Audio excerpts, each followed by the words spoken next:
अध्यक्ष महोदय अभी अभी जो प्रस्ताव हम लोगों के सामने इस सदन में रखा गया है वह सचमुच में एक विचारणीय विषय है। आज हमारे देश की हालत किसी से छिपी नहीं। हर आदमी जानता है कि देश के कई भागों में वर्षा नहीं हुई। इसके कारण देश के कई हिस्सों में, जिनमें कि बिहार प्रमुख है, अकाल जैसी स्थिति पैदा हो गई है। चाहे हम इस बात से कितना भी इनकार क्यों न करें कि अभी तक भूख से किसी आदमी की मृत्यु नहीं हुई है, लेकिन यह बिल्कुल ठीक है कि अब ऐसी स्थिति में कोई कसर नहीं रह गई है। आप यह समझ लीजिए कि किसी दिन भी आपको ऐसा अवसर मिल सकता है कि अमुक स्थान में भूख से इतने आदमियों की मृत्यु हो गई और इतने पशु समाप्त हो गए। मैंने स्वयं इन इलाकों का दौरा किया है। करीब करीब हर गांव और कस्बे को देखा है। मैं जहां भी गया हूं वहीं एक जैसी दुख भरी कहानी सुनने को मिली। हर ग्रामवासी के मुंह पर एक ही शिकायत है कि इस साल हमारा क्या होगा। उनके पास अनाज का भंडार समाप्त हो गया है। पशुओं के चारे की व्यवस्था नहीं है और सरकार द्वारा कोई उचित प्रबंध अभी तक नहीं हुआ। बेशक सस्ते गल्ले की बहुत सारी दुकानें खोलकर सरकार ने इस दिशा में एक सराहनीय कदम उठाया है, किंतु यह दुकानें अभी बहुत कम संख्या में हैं और गांवों से बहुत दूर दूर भी हैं। इन दुकानों की दूरी और भी इसलिए अखरती है क्योंकि आज पानी न होने से ग्रामवासी किसी और मेहनत मजदूरी की तलाश में लगे रहते हैं। ऐसे समय यदि उन्हें अनाज प्राप्त करने के लिए अपने गांव से मीलों दूर जाना पड़े और उनके आने जाने में ही पूरा दिन समाप्त हो जाए तो फिर आप ही बताइए वे बेचारे क्या करें।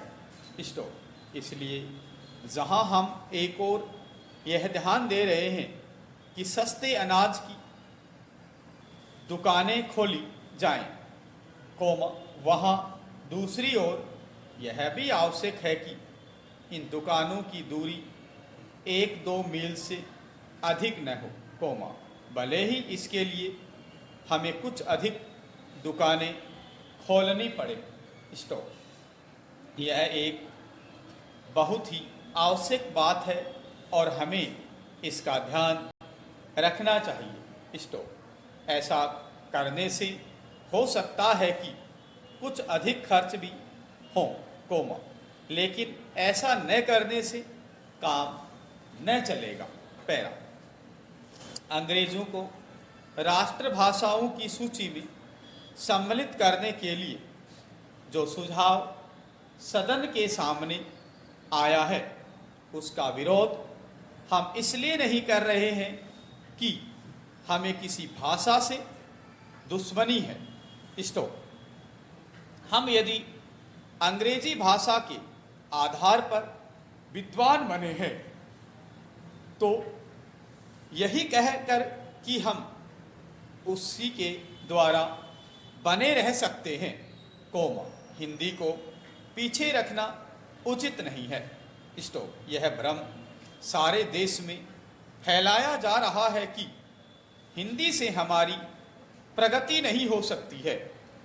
इसके विपरीत मैं देखता हूं कि देश को यदि कोई भाषा दो भागों में बांट रही है तो वह अंग्रेजी भाषा ही है। जिनको हिंदी नहीं आती वे समझते हैं कि हिंदी पढ़े लिखे लोग उन पर हावी हो जाएंगे, मेरी समझ में तो यह बात नहीं आती। जो आदमी विदेशी भाषा का पंडित बन सकता है उसे हिंदी का साधारण ज्ञान प्राप्त करने में कौन सी कठिनाई आ सकती है। हिंदी तो इतनी सरल भाषा है कि थोड़े से संपर्क से ही आदमी हिंदी जान लेता है और अपने भाव प्रकट कर लेता है। ऐसी अवस्था में यदि हिंदी राष्ट्रभाषा का स्थान ग्रहण करती है तो हमारा अंग्रेजी से संबंध टूटने वाला नहीं है। हर देश को अपनी एक भाषा होती है, जिससे लोगों के विचारों का आदान प्रदान होता है और वे अपनी समस्याओं को समझते हुए उन्हें सुलझाते हुए आगे बढ़ सकें। वह भाषा वही हो सकती है, जिसको देश के अधिक से अधिक लोग समझ बोल और लिख सकें। इस देश में केवल हिंदी को ही ऐसा स्थान प्राप्त है। फिर हमें हिंदी को देश की राष्ट्रभाषा बनाने के लिए क्यों आपत्ति है। यदि हम इस प्रस्ताव को जो हमारे सामने पेश है स्वीकार करते हैं तो मेरा यह निश्चित मत है कि जिस दास्ता के बंधन से हम निकलने की कोशिश कर रहे हैं, उससे हम नहीं निकल पाएंगे। पैरा अंत में मेरा माननीय सदस्यों से निवेदन है कि वे केवल अपनी पार्टी की आज्ञा को न देखें बल्कि अपनी बुद्धि से काम लें और इस प्रस्ताव का विरोध करें। यदि हम यह प्रस्ताव पास हो जाता है जो कि बाद में कानून बनने वाला है, तो वह आज़ादी जो हमने 200 सालों के बाद प्राप्त की है, उसके फलने फूलने में बाधा आ सकती है। मैं सदस्य महोदय से भी प्रार्थना करूंगा कि वह अपना प्रस्ताव वापस ले लें। वहाँ ले जाओ।